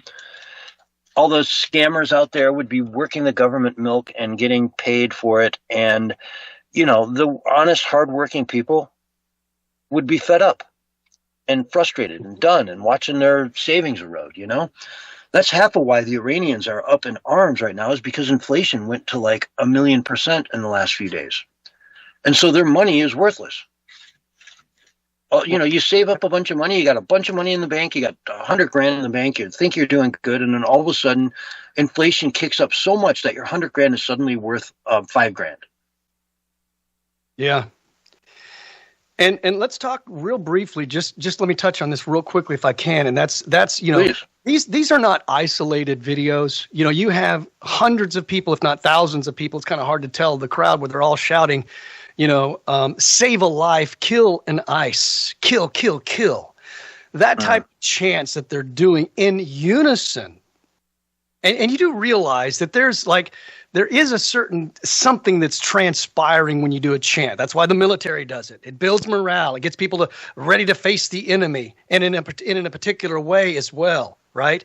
That's why they have the little, you know, chants that they do in the military, man. And so when you're chanting that over and over again, every time you get together, that's amping people up, man. So we just need to realize that things are going to come to a head, and Trump may need to bring in the Insurrection Act. 28% of the presidents have used it. It's been in our books since 1807. Thomas Jefferson signed it, and not with the auto pen, just to make that point clear. And I don't know if they had it back then. Yeah, it's just a joke, but look, it's legal, lawful, and constitutional. Even our early founding fathers said, widely believed it was constitutional. Thomas Jefferson signed. Okay, so tell us what exactly is the Insurrection Act for people who don't know. Well, basically, whenever the state can't get in control of, like, you know, a violent situation, the federal government can come in and squelch it and crush it. And I've got some notes here. Let me see if, you know, martial law, like a lot of people are saying, if he uses the Insurrection Act, that martial law will be a part of that. No, that's never happened before. They don't equate. Just because you do the Insurrection Act doesn't mean there's martial law. That's not how that works. And if you look throughout American history, there's never been one instance where there's been martial law that's been, long lasting. And it's like Mark was talking about off the air, it's generally for an area to get things under control. It's short-lived until the order is restored. Now, there was a period that resembled martial law but wasn't martial law, post-Civil War Reconstruction era, and that was limited to certain regions. It was temporary. I hate to do this to you, Barry, but we're out of time. Let's go to break, and we'll come back and we'll cover this right where we picked up. Okay, folks, Censorship Sucks Roundtable Radio. We'll be right back after this.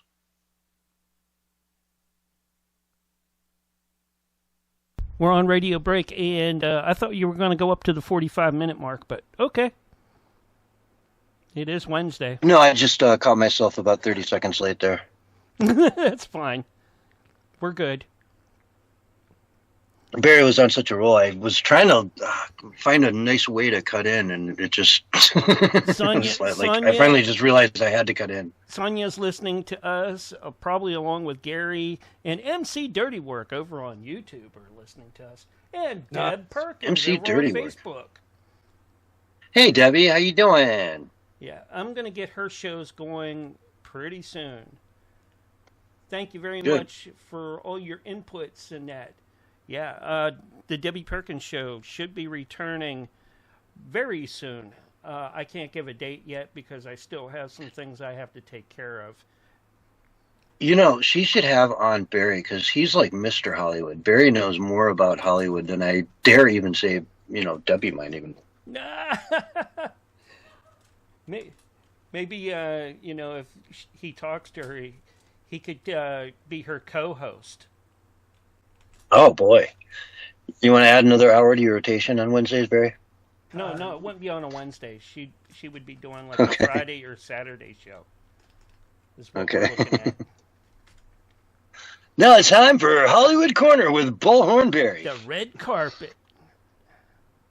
I did watch about 10 minutes of the Golden Globe Awards just so I could see the train wreck. It was worth it, but I could only tolerate 10 minutes of it. The narcissism that was just oozing off the screen was like attacking me and assaulting me. We got DP Mudasaka back in the Kick Chat along with Millennial Baby and, So Wobbly has been with us the whole time. And along with... What's up, Wobbly? Streaming with us as well and for us is the Great Conspiracy, that great guy. Nice. Love it, man. How you doing? Great Conspiracy. That was my best John imitation. Did you like that? Oh yeah, you're doing good. Yeah, I got you, man. I got you covered. All right, so our final segment here now. I want you to pick up right where you left off there. Okay. exactly. No, I summarize a little bit, but be right into the Insurrection Act, Sure. right, No, and then finish that whole circle, right? Yeah, it won't take long because I got it written down, so I can kind of go to the notes if I need to. But we're good, man. Lastly, I got a few, random stories to cover. South Korea is trying to execute their last president. Really? Snap elections in the UK. Bill and Hillary Clinton didn't show up for their depositions, so they're in contempt of Congress. So what's going to happen? Yeah. What is that? What's going to happen? That's what I want to know. We'll get to it, man. You got to wait till the next segment of the show, and we'll tell you what's going to happen, Barry. Actually, you'll tell everyone. They better take some action, dude, because that's as defiant as you can possibly be, right? Mm-hmm. Let's see. California lost $1 trillion in wealth in the last 2 weeks. Who did? Who? California. Lost $1 trillion? Yeah. People with net worths that added up to $1 trillion have left the state in the last 2 weeks.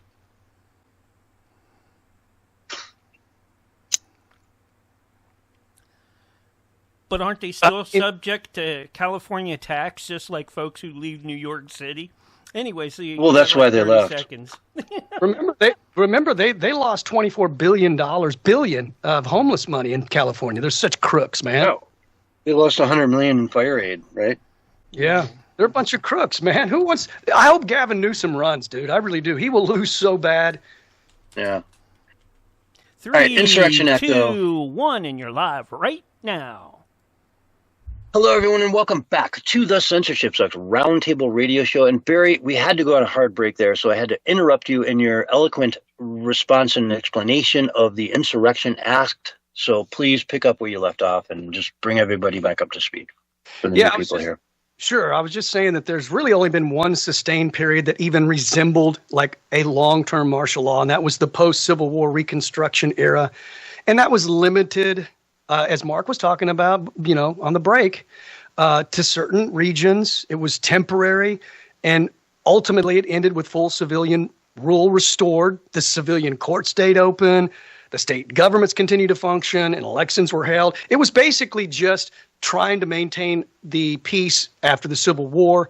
And, it's understandable. But this idea that, Trump's going to bring in permanent martial law, that is the biggest crock of baloney I have ever heard of in my life. And then they equate that with the Insurrection Act when there's never been an instance where they've declared martial law that I know of. I couldn't find any, when the Insurrection Act has been invoked. So it is constitutional, it is legal, it is lawful, and it needs to be done if these people turn fully violent on our ICE agents, and maybe even on, I don't know who else they might. I mean, they might turn violent on MAGA supporters. I mean, they might just go all in. Who knows? That has to be stopped. And we know the state government's not going to do anything about it. The state police aren't going to do anything about it. The local police aren't going to do anything about it. They're being told by the governor and different officials, maybe not the governor, but different government officials, to not cooperate many times with ICE agents. Mm-hmm. It's nuts. Yeah.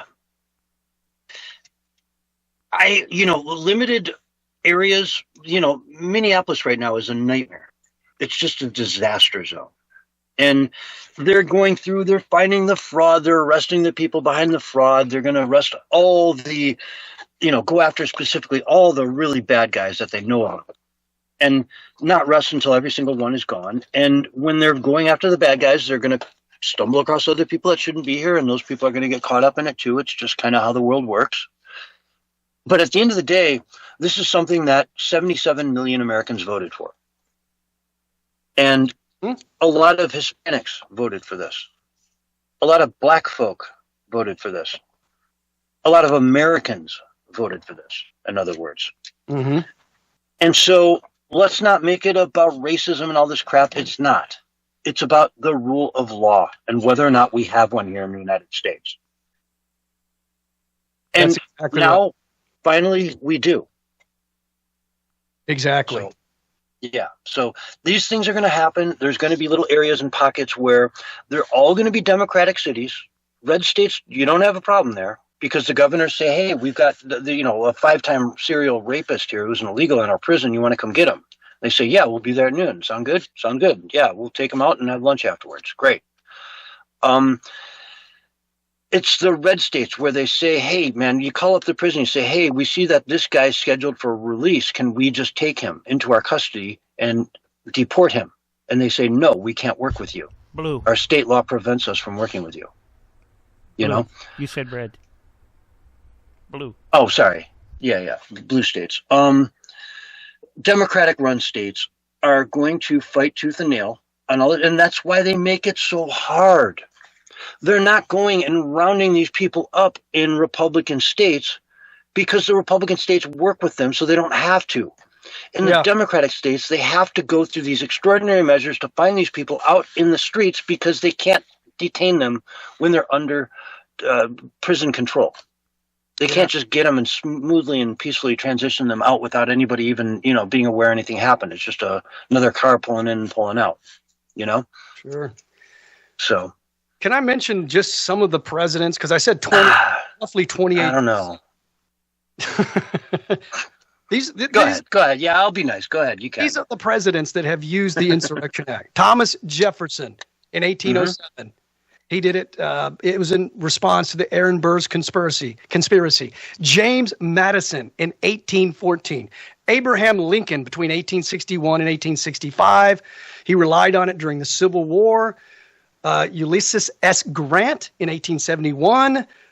Rutherford B. Hayes in 1877, Grover Cleveland in 1894, Woodrow Wilson in 1919 to 1920, Franklin D. Roosevelt 1941 to 1942, Harry S. Truman 1952, Dwight Eisenhower 1957 in Little Rock, Arkansas, John F. Kennedy in 1962 to 1963, the University of Mississippi in Alabama, Lyndon B. Johnson 65 through 68 during Selma, Detroit riots, and George H.W. Bush in 1992. Interesting. It's common. So it happens. It's a thing. And I don't know. We spent a good amount of time on this whole Minneapolis thing and what to expect next. So let's move on to some other kind of more random stories I've got here. Over 1 million people signed petition demanding general election in Britain. Keir Starmer! Keir Starmer is worried. He does not want election. I think their next, natural election, if they just do it, it's 2029. Yeah, next scheduled election is 2029. Is that right? Yeah, that would take Keir Starmer up to 2029, another 3 years from now. No, thank you.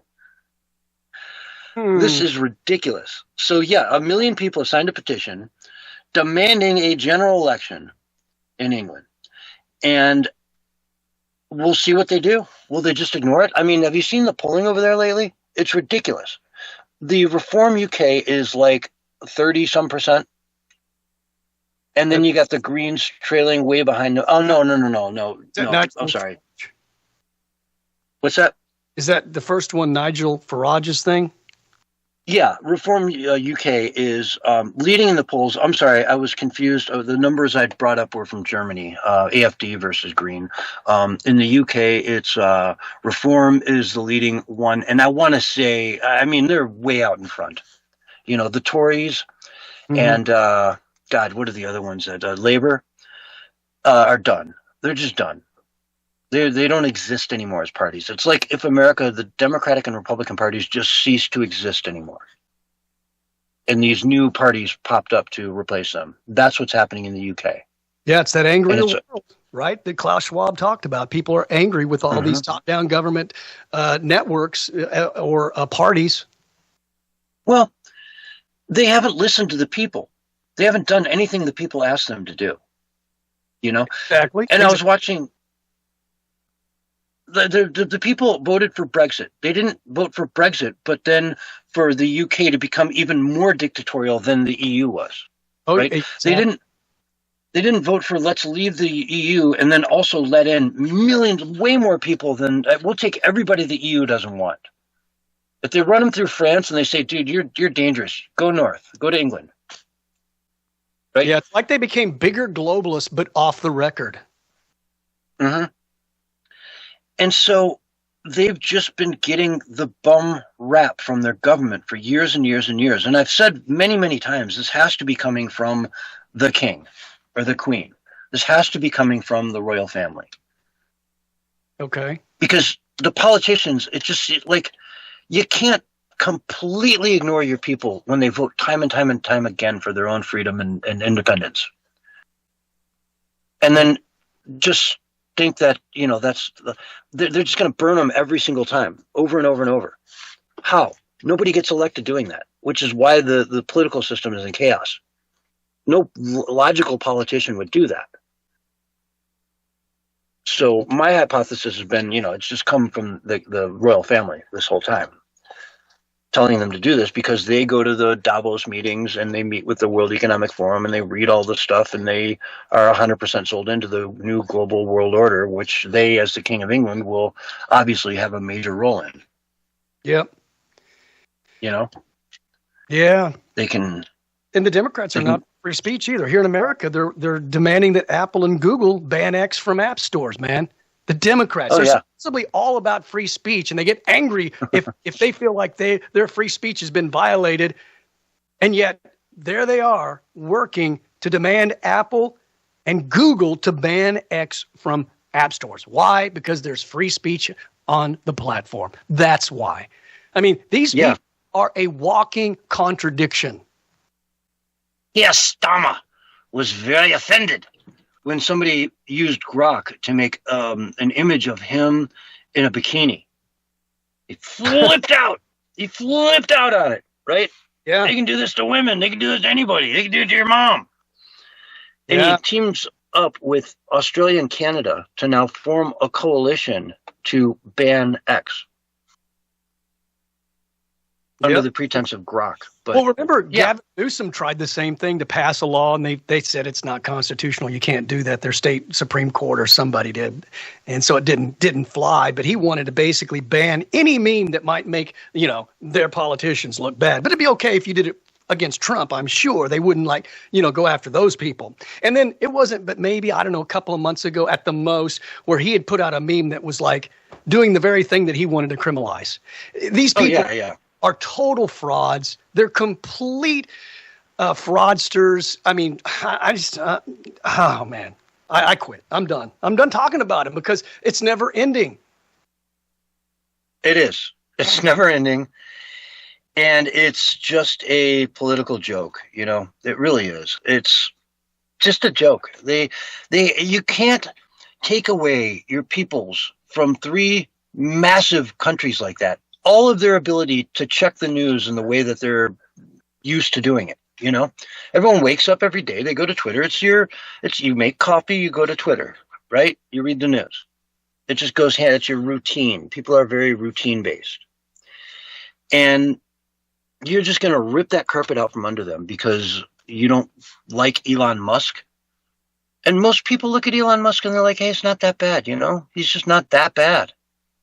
He's not this evil dude. He's just Elon Musk. He's an autistic trillionaire almost, who sends people to space and gives us fast internet. And you do have to kind of feel sorry for him because they took his son away from him and because he transitioned to a woman. And now that former conservative influencer that he had an affair with and had a child with, she's now saying that she's dark woke, no longer a conservative, and that she's considering transitioning their 1-year-old boy to a girl. I think it's just to kind of tick off Elon, but Elon already said that's unacceptable, and I am personally going to try to get control of the child. Yeah.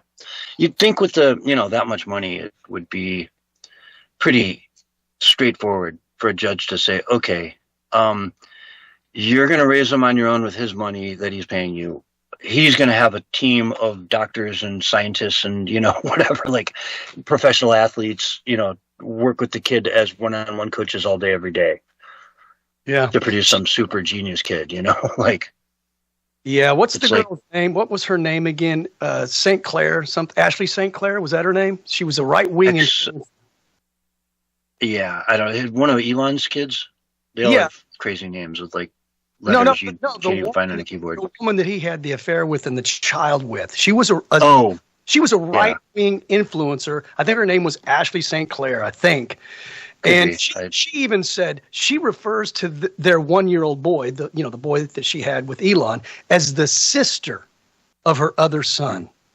And this is a 1-year-old child, man. Honestly, I don't know how many years ago it would be, 10 years ago, 15 years ago. How many years do we have to go back before someone saying that would have wound you up in a mental institution? And it should, because your brain's not functioning correctly.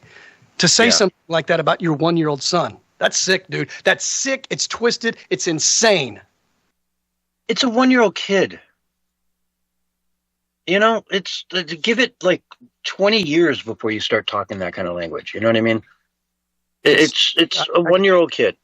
I'm very concerned about the future if the globalist left ever get the power back again, because they'll make this the norm. This will be the normal way that they will create a hive mind where if we don't agree with this, we'll be penalized, perhaps even criminalized.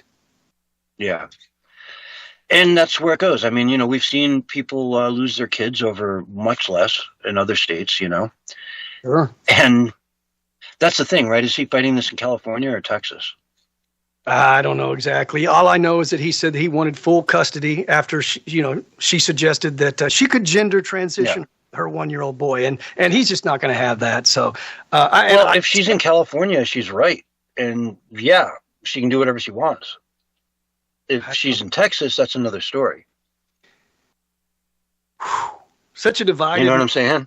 Yeah, we're divided, man. But the division isn't just a person against a person. It's sanity versus insanity. It's good versus evil. It's, freedom versus tyranny. This is the division. This is what's causing the division. Otherwise, we could unify. We could come together and, besides our differences. But these differences are they're too far gone, man. There's no uniting with these ideologies that the left has. Men playing in women's sports, cutting off your children's genitalia, and all the nonsense that they do. There's just you cannot embrace that. It's evil. Mm-hmm. Yeah, and yet here we are. So, I mean, there's a lot of things out there that they're trying to make normal. And there's just a whole lot of people out there that say this isn't normal, man. You can't normalize this. The new normal, man. I don't want that to be the new normal. I'm checking out. Dude. I'm moving out to the wilderness somewhere if that's the new normal. Exactly. So let's look at the new normal. Bill and Hillary Clinton refused to testify in front of a House Oversight Committee today. Mm-hmm. And they put out a letter that more or less dared Chairman Comer to hold them in contempt. And he's moving right ahead with that. So Bill and Hillary Clinton are in contempt of Congress right now for not showing up to a testimony where they were to be asked about Jeffrey Epstein. They've got nothing to hide, mind you. Nothing to hide. Oh, no. No. Of course. Up and up, perfectly, legal people who've never committed a sin, never put a cigar up. I probably shouldn't go there. Yeah, he had a 20-year-old intern, or was she 18 at the time? Monica Lewinsky was she was just like 18, I think. She was young. Intern. Yeah. Very young. Yeah. Just legal, And with that opportunity, he just couldn't resist it. It was a little too much, for him, a guy like Bill, to say no to, you put a 20-year-old girl in my office all day and make her bend over and pick up stuff. That's a little too much for me. I'm the leader of the free world. I'm going to have to hit that. So yeah, no, did he do anything on Epstein Island? Who knows? I doubt it. Maybe, who knows? Maybe possibly. There's a bunch of photos of him coming out, sitting in jacuzzis with girls whose faces are blacked out. Right. But they're not going to, testify because they got nothing to hide. They don't want to have to answer to that. Right. Why would they? Yeah. If they're innocent, they'd be like, oh, well, that was just this. That was just that. Exactly. That's nothing, man. That's your imagination running wild. That's a conspiracy theory. Exactly. So yeah, they're up Schitt's Creek without a paddle, basically. They're not looking good. Yeah. The pressure's on these people, dude. And that's why I do think that things are going to start coming to a head in that clash that we've been talking about, man. And look, I'm very optimistic with all the great things that are happening, but man, we just need to be on our guard, man, because there's still crazy people out there. Yeah, Eric Swalwell is one of them. That's my next story here to cover, the next article. Okay. Eric Swalwell is seriously, he's seriously running for the governor of California. Yeah.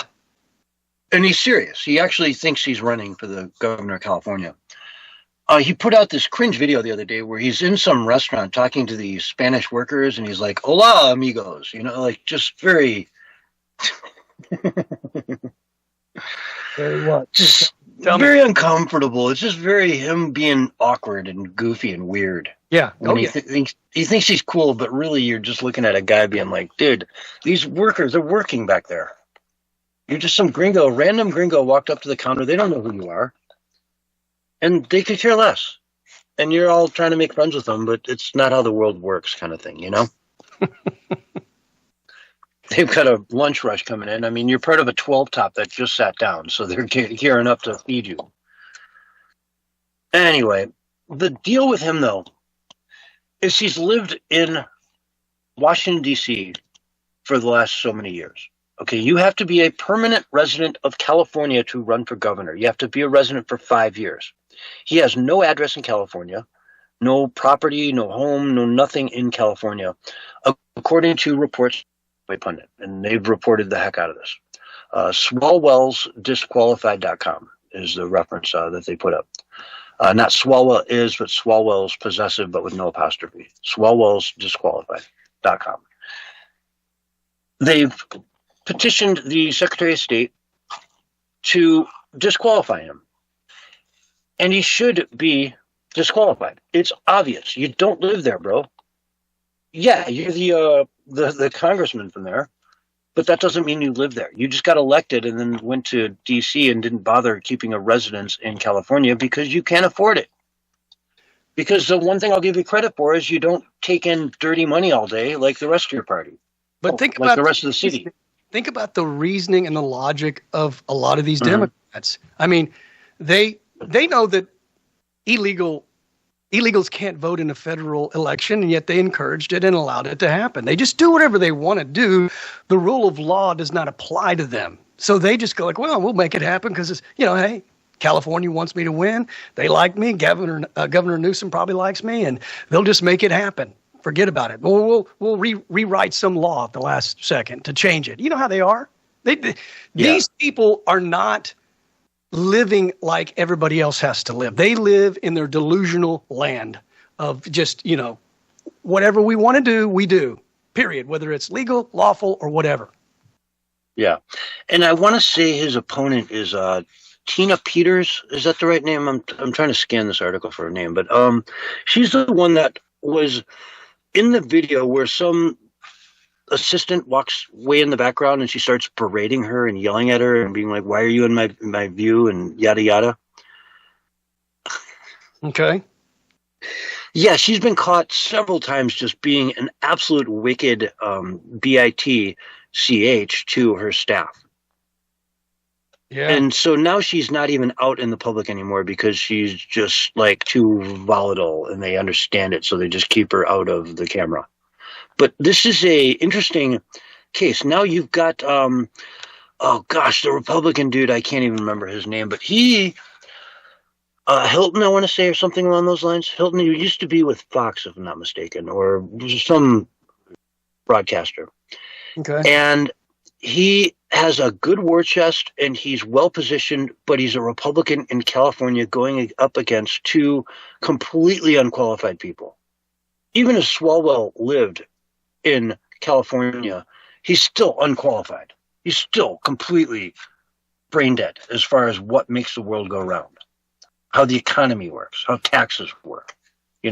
Ask him what the top tax rate should be, and he will bumble around for an hour, as will anyone on the left. Ask anybody on the left, what should the top tax rate be? You want millionaires and billionaires to pay their fair share. What is that number? What does it look like? Is it 70, 80%, 90%? Is it 40%, 30%? What's the number? And they will bumble around forever because they don't want to tell you the real number is probably 80%, 90%. I think the main qualification to run for office as a Democrat is to be their number one priority is to be a yes man or a yes woman, because they just want a figurehead that will do the bidding of the people that are really controlling everything. It's really that simple, man. Yeah. Because they don't really do anything. And they got to have dirt on them, which makes Swalwell probably pretty powerful with all his fang, relationships. Sure, they want him in there then if that's true. No doubt about that. Oh, yeah. Well, they definitely want dirt on you so they can control you. They want blackmail on you. If they've got your blackmail, then, hey, man, you're safe. Just do what we tell you. This will never come out. Don't even worry about it. Yeah. And all of these politicians like him, they're career politicians. They're in it strictly for the money, not for the power. They're not civil servants. They're not serving the public. They're serving themselves and their money and their wallet and that kind of thing. Yeah. Their lifestyle, the power, all that stuff. It's remember it was George Bush Jr. who said he ran for president. He said even for the wrong reason. He said, I wanted to be famous and powerful. That's the wrong reason to run for president, by the way. Oh, yeah. Trump said, I'm sick of what this country's doing. I'm sick of it. He said it with Oprah back in the 80s. Yeah. He's complaining about us just throwing our money away for decades. Mm-hmm. But, I'll tell you, he's not cutting down the spending. We're still spending $1 trillion that we don't have every 100 days. Granted, the economy's growing, a lot of good things are happening, but man, that money's got to get locked up fast or replaced, or, we can't be putting on that deficit like we are. And we still are. And that's the bottom line. How much deficit are you adding? Yeah, we got all this money from tariff on all this stuff, but I don't know. At the end of the day, we got to balance the budget of America. Folks, on that note, let's end the show here. Barry, in 10 seconds, where can people find you online? Find me on X, Bullhorn Barry. All right. Folks, we got to go. We'll see you on Sunday night. Stay tuned for more from our producer, Gregus Productions, right after these messages.